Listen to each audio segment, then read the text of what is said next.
kembali lagi di Root Channel.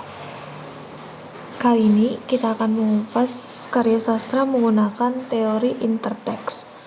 Teori interteks adalah sebuah pendekatan untuk memahami sebuah teks sebagai sisipan dari teks-teks lain.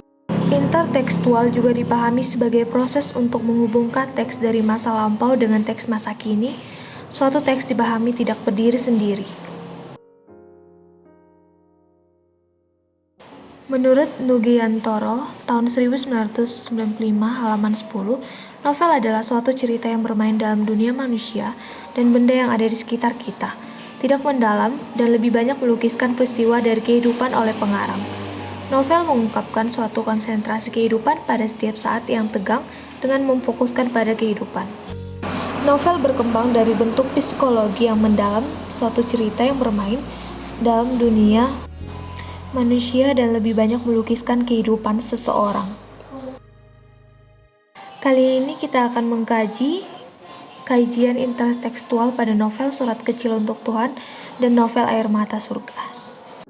Novel Surat Kecil untuk Tuhan adalah sebuah buku yang diangkat dari kisah nyata perjuangan seorang gadis remaja penderita kanker. Kisah ini sempat diulas dalam acara Kick Andy. Sebelumnya, buku ini diterbitkan secara online dan dibaca lebih dari 350.000 pengunjung.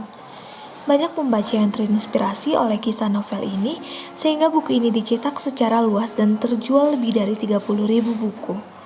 Buku ini mencetak sukses di Indonesia dan Taiwan dalam waktu 2 bulan.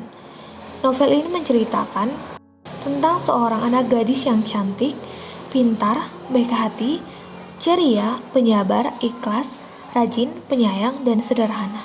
Cantika atau biasa dipanggil Keke, berusia 13 tahun yang menderita kanker jaringan lunak pertama di Indonesia. Novel Air Mata Surga adalah satu di antara karya sastra yang diciptakan oleh E. Rokajat Asura. Novel ini sangat menarik karena novel ini menceritakan tentang seorang anak yang berusia 10 tahun yang terus berusaha bertahan hidup melawan kanker. Anak ini bernama Baraah. Ia yatim piatu karena ayahnya meninggal tertabrak truk dan tak lama kemudian ibunya pun meninggal karena kanker.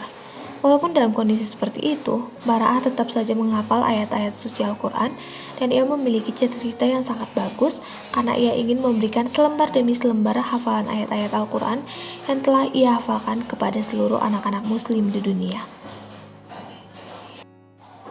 Karakter tokoh adalah sifat atau watak yang dimiliki manusia untuk bersikap dalam menyelesaikan masalah ataupun menghadapi sesuatu. Hasil analisis dalam novel Surat Kecil untuk Tuhan, karya Agnes Davonar, yaitu tokoh utama Keke, memiliki 7 karakter yaitu tabah, mudah bergaul atau bersahabat, sabar, penurut, pintar, periang, dan ikhlas. Karakter tokoh utama dalam novel Air Mata Surga, karya E. Rokajat Asura, yaitu Baraah, memiliki 9 karakter, yaitu suka menolong, rajin menghafal Al-Quran, pintar, penurut, setia kawan, sabar, bersemangat, tabah, dan kasih sayang. Karakter tokoh terlihat dari cara pengarang menggambarkan setiap tingkah laku dan sifat tokoh dalam menyelesaikan masalah ataupun bertindak. Alur merupakan jalan cerita yang dibentuk pengarang melalui tahapan-tahapan peristiwa sehingga menjadi suatu cerita.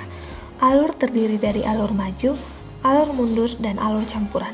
Hasil analisis dalam novel Surat Kecil untuk Tuhan yaitu alur maju, karena pengarang memulai cerita dengan perkenalan dan diakhiri dengan tahap penyelesaian. Sedangkan alur yang digunakan pengarang dalam novel Air Mata Surga yaitu alur campuran, karena pengarang memulai cerita dengan melukiskan suatu keadaan dan diakhiri dengan penyelesaian.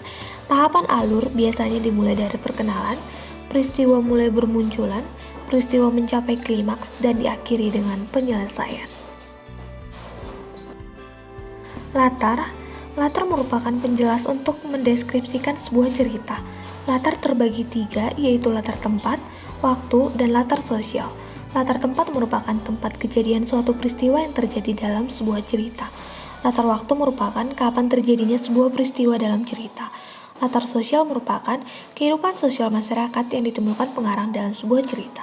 Hasil analisis dalam novel Surat Kecil untuk Tuhan karya Agnes Davonar meliputi A. Latar tempat dalam novel Surat Kecil untuk Tuhan karya Agnes Davonar yaitu 19 tempat yang digunakan.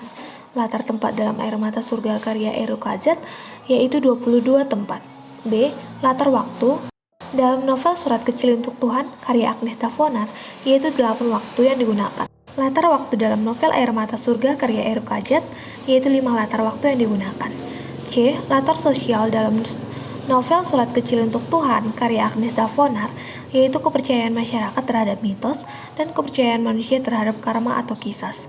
Latar sosial dalam novel Air Mata Surga, karya Ero Kajat, yaitu kehidupan masyarakat Arab, peraturan daerah Makkah, kehidupan masyarakat Saudi, kehidupan masyarakat Timur Tengah.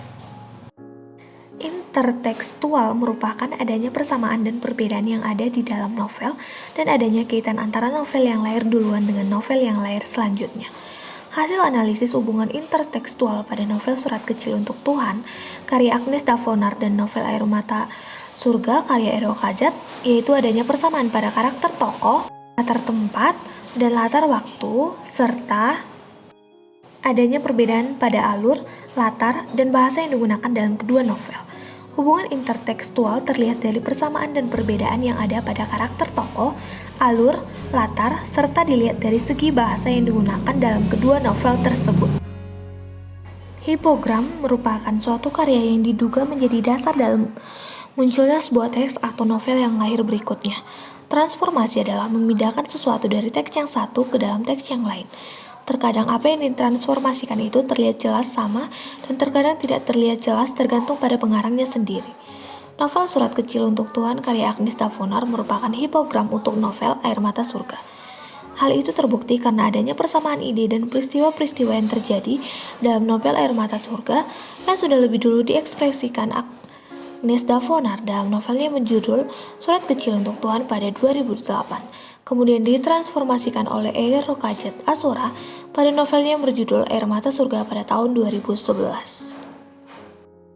Baik, sekian dan terima kasih. Semoga apa yang kita konten hari ini bermanfaat buat teman-teman semuanya. Jangan lupa like, komen, dan subscribe. Sampai jumpa di konten selanjutnya. Bye-bye.